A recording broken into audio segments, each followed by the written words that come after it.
Hello दोस्तों, मेरा नाम है सुनील गुप्ता और मैं अपने बारे में सबसे पहले बता देता हूँ कि मैंने अपना ग्रेजुएशन यानी बीटेक जो है एनआईटी जमशेदपुर से किया हुआ है और मैं गेट क्वालिफाइड भी हूँ। आज यहाँ पर हम लोग मैकेनिकल इंजीनियरिंग का रिवीजन करेंगे जो कि गेट के पर्पज से और ट्राई करेंगे कि मैक्सिमम चैप्टर्स कंप्लीट कर ले, मैक्सिमम सब्जेक्ट्स कंप्लीट कर ले। ठीक है सर, चलिए स्टार्ट करते हैं बिना टाइम बर्बाद किए। ठीक है, तो सबसे पहले फ्लूइड मैकेनिक्स पे आते हैं। फ्लूइड मैकेनिक्स में क्या क्या जो क्वेश्चन पूछे जाते हैं उनमें क्या क्या फॉर्मूलाज यूज होते हैं उसके बारे में सबसे पहले जान लेते हैं। सबसे पहले चलते हैं कि स्ट्रीमलाइन फ्लो पर। ठीक है, स्ट्रीमलाइन फ्लो के लिए जो स्ट्रीमलाइन की इक्वेशन होती है वो होती है dx अपॉन में u इक्वल टू होती है dy अपॉन में v इक्वल टू होता है dz अपॉन में w।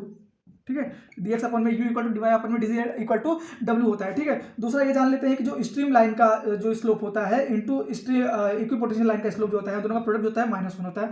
तीसरा जो मेन फॉर्मूला होता है वो एचएफ का होता है कि एचएफ जो होता है फ्रिक्शनल हेड लॉस जो होता है वो कितना हो जाता है कि FLV² होता है। कितना होता है? FLV² होता है। काफी ज्यादा क्वेश्चन यहाँ से पूछे जाते हैं। चौथा अगर बात कर लें तो जो कि अगर लमिनार बाउंड्री लेयर में बात करें, लमिनार लेयर के लिए लमिनार बाउंड्री रीजन में क्या होता है? लमिनार बाउंड्री रीजन में जो बाउंड्री लेयर थिकनेस होती है वो डायरेक्टली प्रोपोर्शनल होती है किसके? रूट एक्स के। और जो हमारा टाउ हो जाएगा वो क्या हो जाएगा कि 1/√x के प्रोपोर्शनल में हो जाएगा। इसके अलावा अगर टर्बुलेंट बाउंड्री रीजन के बारे में बात की जाए, टर्बुलेंट के, तो टर्बुलेंट के केस में क्या हो जाएगा कि डेल्टा जो होता है वो x की पावर में 4/5 के प्रोपोर्शनल में हो जाएगा। अगर आप लोग यही खाली 4 फॉर्मूला कर जाते हैं ना तो इसमें से एक आध क्वेश्चन पड़ जाता है। ठीक है, आ जाता है। और पांचवा अगर कर लेते हैं तो पांचवा जो होता है रेनॉल्ड नंबर का हम जान लेते हैं। तो रेनॉल्ड नंबर जो होता है वो होता है रो वी डी बाई म्यू होता है। ठीक है, इसमें म्यू जो होता है वो क्या होती है? विस्कोसिटी होती है, यानी डायनेमिक विस्कोसिटी होती है। डायनेमिक विस्कोसिटी होती है। ठीक है,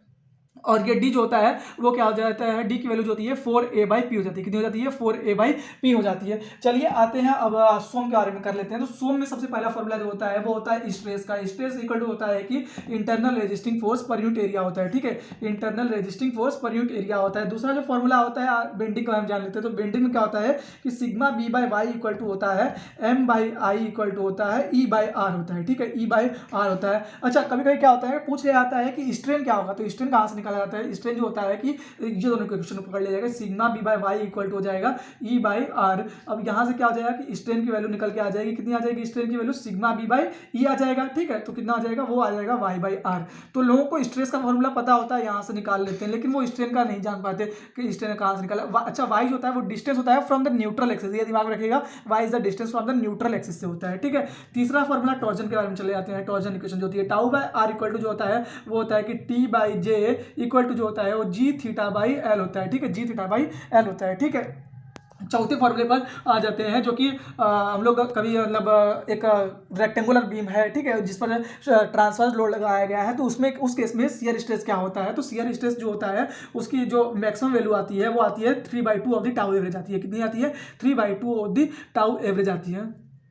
3/2 ऑफ दी टाउ एवरेज आ जाती है। चलिए अब इसके बाद चलते हैं हम लोग HMT पे आ जाते हैं। ठीक है, HMT पर चलते हैं, हीट एंड मास ट्रांसफर में। तो सबसे पहला यहाँ पर जो फॉर्मूला लगता है कंडक्शन में चलते हैं। तो कंडक्शन में Q इक्वल जो होता है क्या होता है कि माइनस का KA dt/dx होता है। माइनस का KA dt/dx होता है। अगर दो ऐसे पैरेलल प्लेट्स दी हुई है, ठीक है, जिनमें हीट ट्रांसफर हो रहा है तो सबसे पहले आप वहाँ पर लगा दीजिए Q सेम रहेगा। ठीक है, Q हमेशा सेम रहेगा। ठीक है, तो आप क्या करिएगा इसमें फॉर्मूला लगा दीजिएगा। क्या लगाइएगा कि क्यू सब में सेम रहेगा तो आप लिख दीजिएगा जो भी लिखना रहेगा। ठीक है, जो भी सॉल्व करने का दिया रहेगा वो सॉल्व कर दीजिएगा। इसके अलावा चलते हैं कन्वेक्शन पे। कन्वेक्शन में Q इक्वल टू होता है क्या होता है कि HA∆T होता है। क्या होता है? HA∆T होता है। अच्छा, एक बात दिमाग में आप लोग बिठा लीजिएगा कि जो H की वैल्यू होती है वो चेंज करती रहती है। ठीक है, हमेशा अगर मान लीजिए कि उसमें ऐसे नस्ल नंबर, एक्चुअली तीसरा फॉर्मूला जान लेते हैं उसके बारे में बताते हैं क्या है कि नस्ल नंबर क्या होता है। नस्ल नंबर जो होता है वो होता है एक्चुअली 0.332 रेनॉल्ड नंबर की पावर में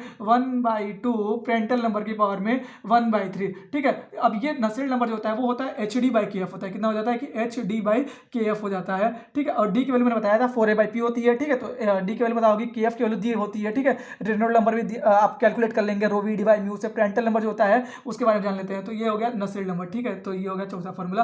पांचवा फॉर्मूला जो हो जाएगा वो होता है प्रेंटल नंबर का। प्रेंटल नंबर जो होता है वो कितना हो जाता है कि काइनेमेटिक विस्कोसिटी अपॉन में जो होती है वो थर्मल डिफ्यूजिविटी होती है। ठीक है, तो या फिर क्या होता है कि म्यू CP/Q हो जाता है। क्या हो जाता है? ये हो जाता है, ठीक है। ये हो गया पेरेंटल नंबर। और पेरेंटल नंबर को ऐसे लिखा जाता है कि जो डेल अपॉन में डेल टी होता है वो होता है कि 1.026 पेरेंटल नंबर की पावर में 1/3। तो ये जो फॉर्मूलाज है ना, तो काफ़ी ज़्यादा इंपॉर्टेंट फॉर्मूलाज हैं और डेफिनेटली इनसे क्वेश्चंस आएंगे ही आएंगे, हर बार आते हैं गेट में, ठीक है। तो अगर आप ये फॉर्मूला करके चलाते हैं ना, तो काफ़ी ज़्यादा आपको वहाँ पर बेनिफिट होगा, ठीक है। और इसके बाद अगले वीडियो में देखेंगे हम लोग थर्मो के, और ट्राई करेंगे कि मैन्युफैक्चरिंग भी हम लोग कंप्लीट कर ले। Thank you.